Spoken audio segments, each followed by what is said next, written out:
Have you ever been on a hike and stumbled upon what looked like a small pool or pond that you don't recall having seen there just a few months ago? If so, then you might have found a vernal pool. Another word for vernal is temporary.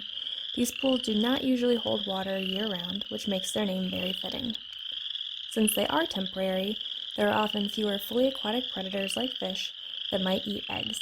This has resulted in many things specially adapting to life in these temporary pools where they can perform important tasks like laying eggs with added safety.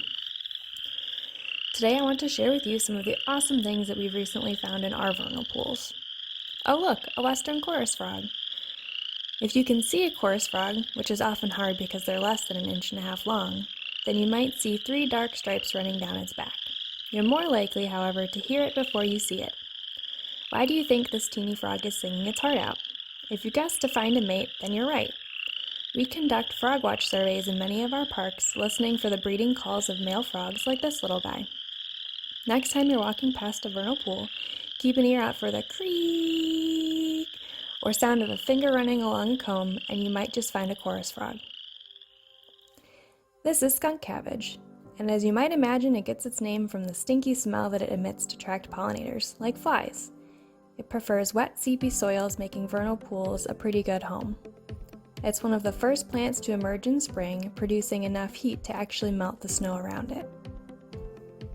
Fairy shrimp are specially adapted crustaceans that lay their eggs as the pools are drying, overwintering as eggs or cysts, they're pretty hardy, and then hatching with the spring rains. They're only about 1 inch long when mature, so it's not hard to imagine that in the right habitat you can get as many as 200 fairy shrimp per liter of water. How amazing is that? While this spider might look big and bad to you, I find it rather adorable, and well adapted. By name you might think that they only eat fish, but they will eat just about anything, including tadpoles, which often call vernal pools home.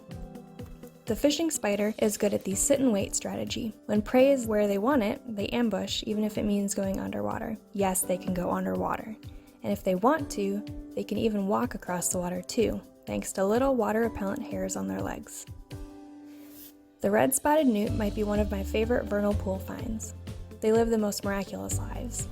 These newts are born in water from an egg, transformed to a land-dwelling and toxic juvenile or eft, by the end of the year and remain as such for up to several years before returning to the water as an adult.